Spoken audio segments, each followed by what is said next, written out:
ભારતમાં કાશ્મીર અને હિમાચલ પ્રદેશમાં ફળોમાં સફરજનની ખેતી સૌથી વધુ પ્રમાણમાં થાય છે. સફરજનના ફળને ઠંડુ વાતાવરણ વધુ માફક આવે છે. તેથી સફરજન એ ઠંડા પ્રદેશમાં થતું ફળ છે. ત્યારે ભરૂચ જિલ્લાના અંકલેશ્વર તાલુકાના અંડાળા ગામના ખેડૂતે ઠંડા પ્રદેશમાં થતા ફળ સફરજનની ખેતીનો પ્રયોગ કર્યો છે.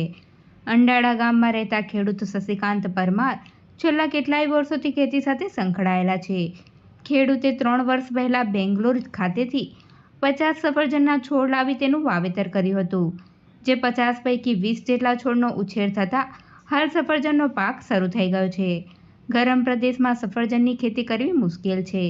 જો કે ખેડૂત શશિકાંત પરમારે પોતાના ખેતરમાં અન્ય ખેતીની સાથે સફરજનની ખેતી કરી પોતાના પ્રયોગને સફળ બનાવ્યો છે.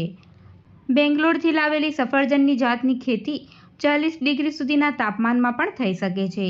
મારું નામ શશિકાંત પરમાર છે. હું અંડાળાનો રહેવાસી છું ને હું ખેતી કરું છું. તો ખેતીમાં મને ફાયદો થાય છે બધી રીતના, પણ નવો અખતરો કરવાનો મને મન થાય છે. તો અમે 5-6 જણાનું ગ્રુપ બનાવીને ભેગા થયા કે ભાઈ ચર્ચા કરી અમે કે ચાલો હવે કંઈ નવી પદ્ધતિથી ખેતી કરીએ. તો મેં છે તે સફરજનના ઝાડવા મંગાવેલા. એના કલમ લગભગ 50 કલમ મેં મંગાવેલી. જે મેં વાવી એનું મને ફળ બી મળ્યું છે. ને મતલબ કે આ જે વસ્તુ છે એ આપણે કાશ્મીર છે, પછી આપણી આસામ છે, એ બાજુ થાય તો આપણે કેમ નહીં થાય? તો અહીંયા મને સક્સેસફુલ 3 વર્ષ પછી સક્સેસ આવ્યું છે.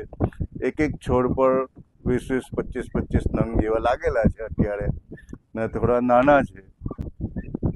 ને હવે બીજી કોઈ ખેતી કરી શકે એવું બી સારું પડે, એમ તેને બી ફાયદો થાય એ રીતના છે. ખેડૂતે સફરજનની ખેતીમાં માવજત માટે માત્ર પાણીનો ઉપયોગ કર્યો છે. ખેડૂતના 50 પૈકી 20 જેટલા છોડ સફળ રહ્યા છે. 3 વર્ષ બાદ હાલમાં સફરજનના છોડ 5 થી 7 ફૂટની ઊંચાઈ સુધી પહોંચી ગયા છે. ખેડૂતના સફરજનના છોડ ઉપર પહેલા ફૂલ અને પછી ફળ આવ્યા ત્યારે ખેડૂતને આનંદ સાથે આશ્ચર્ય થયું છે. જો કે ખેડૂતના સફરજન સાઇઝમાં નાના છે, તો પણ ખેડૂતનો પ્રયોગ સફળ થતાં તેઓ ખુશખુશાલ થઈ ગયા હતા. અંકલેશ્વર ઔદ્યોગિક તાલુકો હોય, પ્રદૂષણની વચ્ચે ખેડૂતો પોતાની આધુનિક પદ્ધતિ થકી ખેતીમાં સફળતા મેળવી રહ્યા છે. વર્ષો પૂર્વે સફરજનની ખેતીનો ખેડૂતને વિચાર આવતા તેઓએ તપાસ કરી હતી.